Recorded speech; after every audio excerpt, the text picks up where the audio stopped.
Good morning, all of you.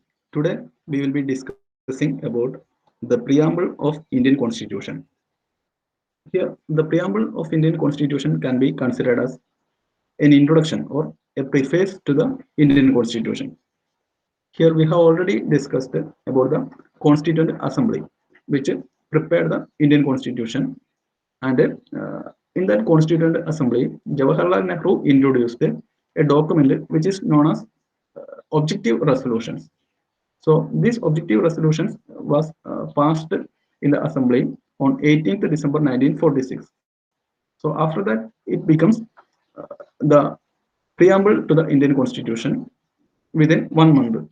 So the preamble says that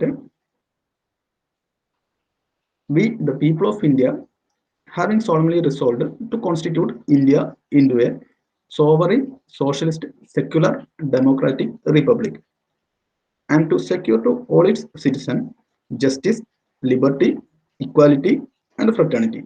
That means justice, liberty, equality, and fraternity. Here, justice means social, economical, and political justice. Social justice, economical justice, and political justice. And liberty means liberty of thought, liberty of expression, liberty of belief, liberty of faith, and liberty of worship. And equality is in two ways, just like equality of status and equality of opportunities. Then fraternity assuring the dignity of individual and the unity and integrity of the nation. Fraternity assuring the dignity of individual and the unity and integrity of the nation. In our Constituent Assembly, this 26th day of November 1949, this 26th day of November 1949, do hereby adopt, enact, and give ourselves this Constitution. Here, this is what the preamble of Indian Constitution says. Now, let us discuss the meaning of this sentence. So here, I have already told that Jawaharlal Nehru is considered as the architect of the preamble of Indian Constitution. Now, we should discuss the following points, just like the meaning of different terms that is used in the preamble. After that, we should discuss whether we can preamble, whether we can amend the preamble. That means whether the amendment can be applied in the preamble. And after that, we should discuss the scope of this preamble. All this we will be discussed during this part of the video. So first of all, let's discuss some important terms that they have mentioned in this preamble, just like a sovereign. They are telling that our country is sovereign. What is the word meaning? Sovereignty. Here we can say that our country is having the supreme power or authority among ourselves. That means our country is not under the partial control of any other foreign countries. That means we are not a dominion country. We are a fully independent country. So we are calling ourselves as sovereign. So നമ്മൾ പരമാധികാരം എന്നൊക്കെ മലയാളത്തിൽ പറയും. So here the state is not subjected to the control of any other state or any other power. That means the state is not a colony or a dominion of any other country. That is what the word meaning of sovereignty. Now, socialism. Here, the socialism describes that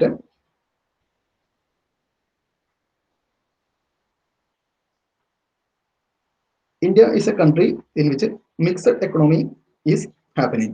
That means India is not a capitalized country. That means here capitalism is not taking place. So the here the firms belongs to either the government or a private agency. Both the agencies, that means both the government and private agency can honor and control any firm here. That means it is a socialist economy country.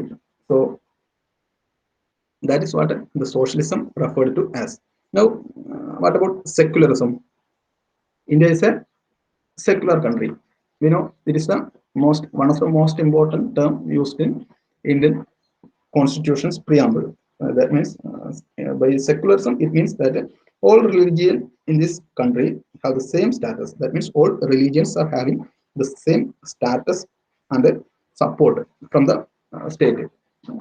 So the word democracy means all of we know what is democracy. Here, it is a rule in which the ruling is taken by the people, of the people, and for the people.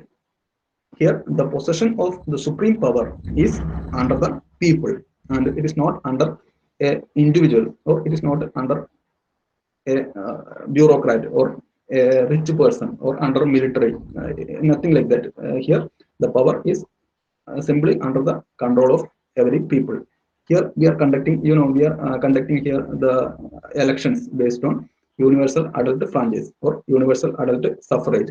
That means if you are on or above the age of 18, then you can simply go and take part in the election. That means you can vote for any candidate, and if the candidate, if that candidate wins, then he will be a representative of you in your constituency. So this is how the democratic system is working.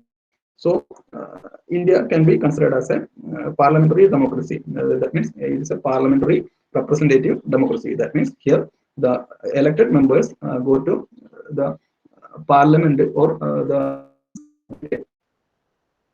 legislature assembly constituency, and they make the laws or they make the rules. Here, if you consider it in detail, then you can simply says that in a democratic country there will be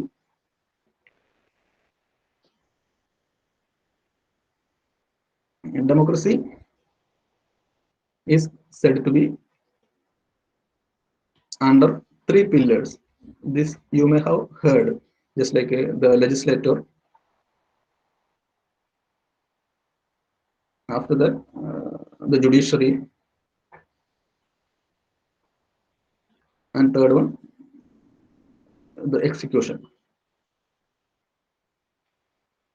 So here we will discuss about these three in detail in the coming modules.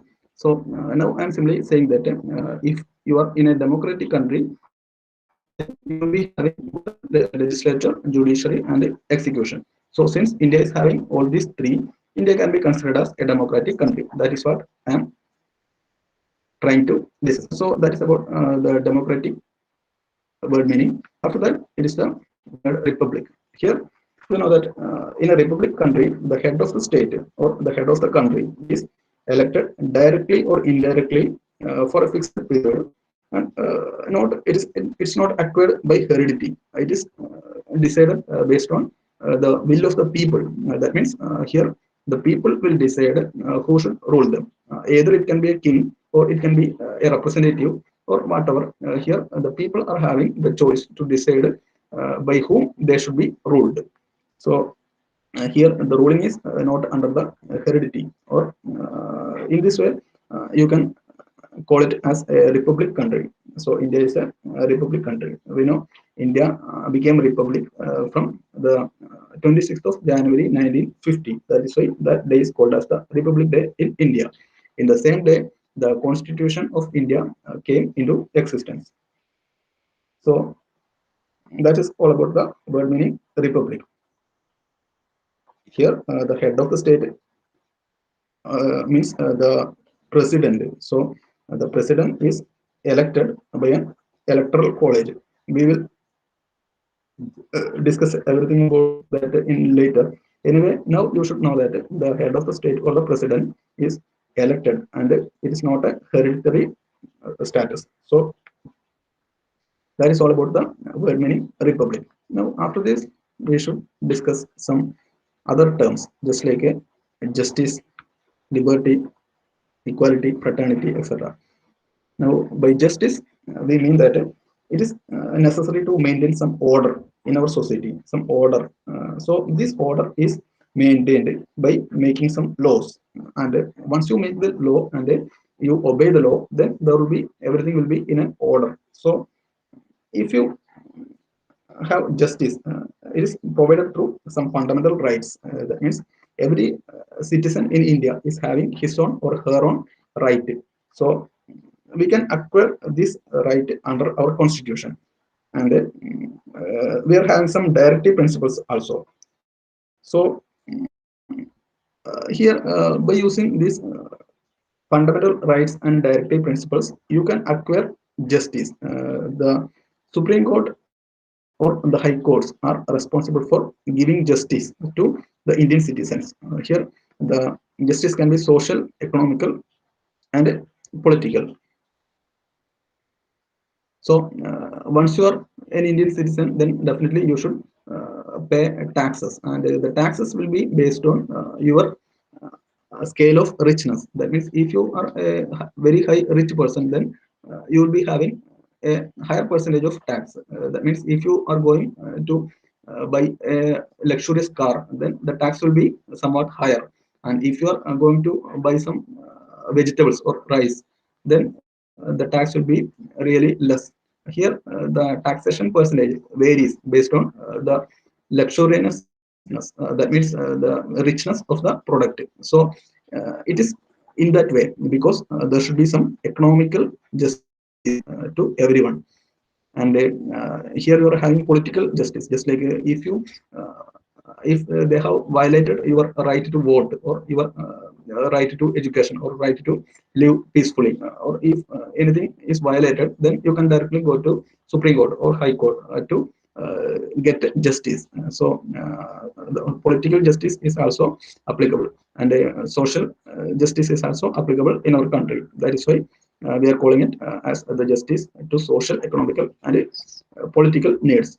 Now, liberty of thought expression, belief, faith, and worship. Here we have already told that India is a secular country, so you can believe, you can practice, propagate, and profess any religion in our country, and you can neither believe, either believe or not to believe any religion. So you are having that freedom or that liberty. So you can express whatever you are thinking, and you can think whatever you like, and you can express it through some social media, or you can express it by written way or spoken way. Whatever it is, you can do it, and provided it is not hurting any others. So in that way you can express whatever you want. So you can think whatever, and you can believe in any person, in any institution, or in any religion, whatever you can believe, and you can have your faith on anywhere, and you can worship any religion, whatever it is possible by the liberty to thought expression, belief, faith, and worship. Then equality, it is really an important term here. Indian constitution emphasizes that every person in India are equal under law. So that is known as the equality under law.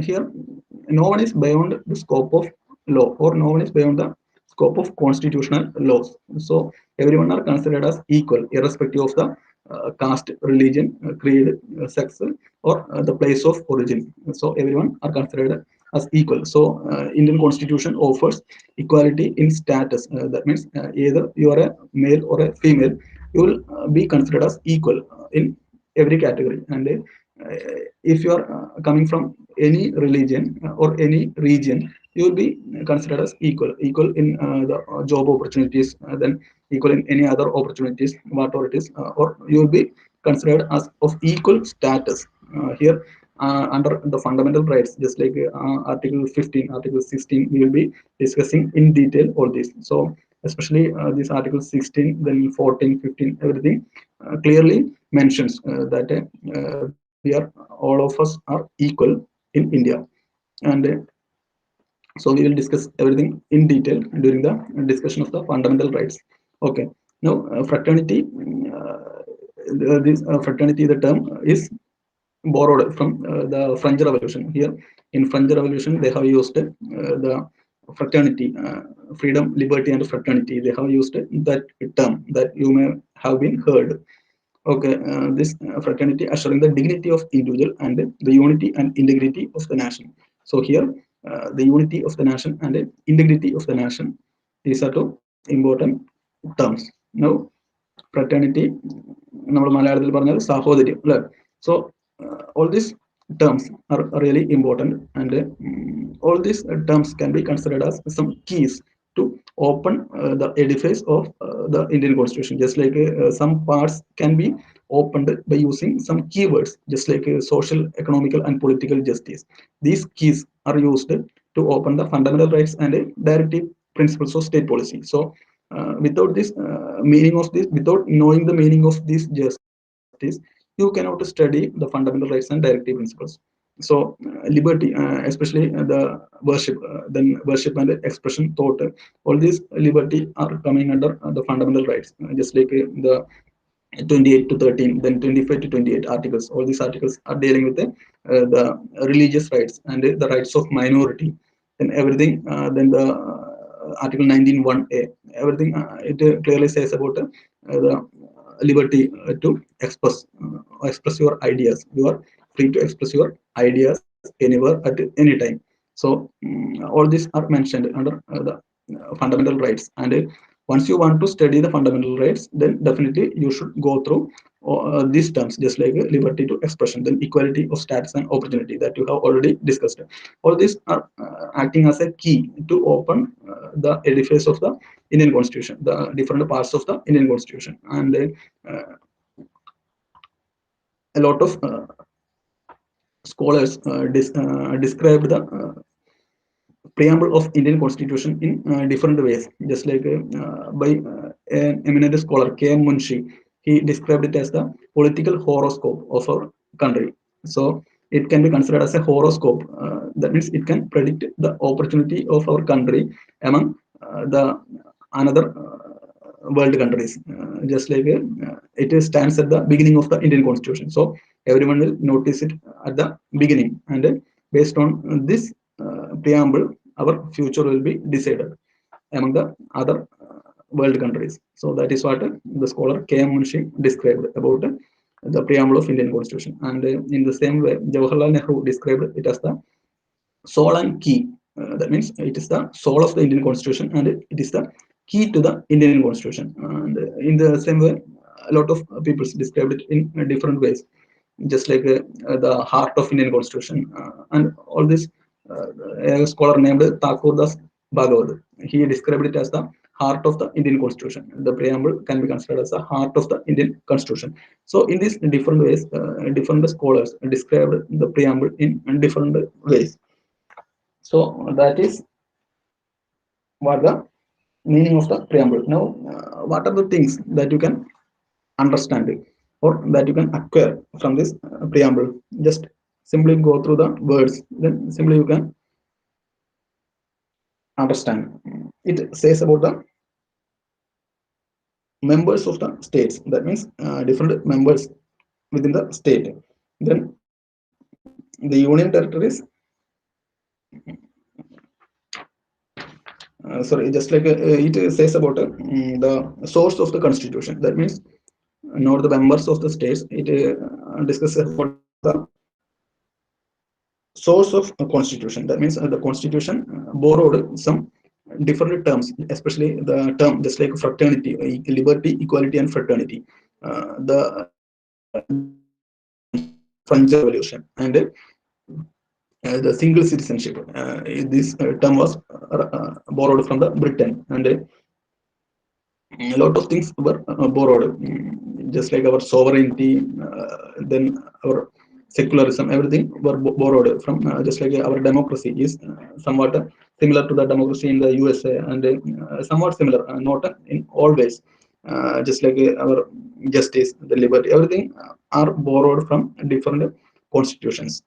Now, it lays on the date of the commencement of the constitution. That means it says clearly about in which day they have completed the preparation of the Indian constitution. That means once you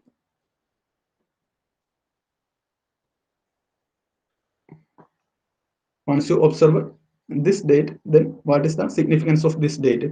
It is the date at which the completion of the constitution took place. That means the constitution written and completed in this day. So it is considered as the constitutional day or the legal day in India. That means the legal day or the constitutional day is observed as 26th of November. So the constitution preparation was completed in 1949, 26th of November. So every members of the Constituent Assembly put the signature under the Constitution on this day. So after this 26th November of 1949, on the date 1950 January 26th, the Constitution came on effect. That we know. That day is known as the Republic Day in India. Now, the remaining things, just like the nature of the government. So our government is secular, then our government is sovereign. All these things will be understood from the preamble of Indian Constitution. That's all about the preamble to Indian Constitution. Now, after that, we should discuss different parts that we have already observed. Just like the Constitution consists of at the beginning a preamble, after that different parts, just like part 1, 2, 3, 4, 4a. In that way, it goes on like that. So we will discuss or we will study one by one different parts, and each part contains different articles. Just like the part 1 contains article 1 to 4, then part 2 contains article 5 to 11. In this way, it goes on. So one by one we should study different parts and different articles in detail. So after that, at the end, there will be some schedules, and about that schedule also we will be studying. So in this way, you can study the entire constitution in the coming videos.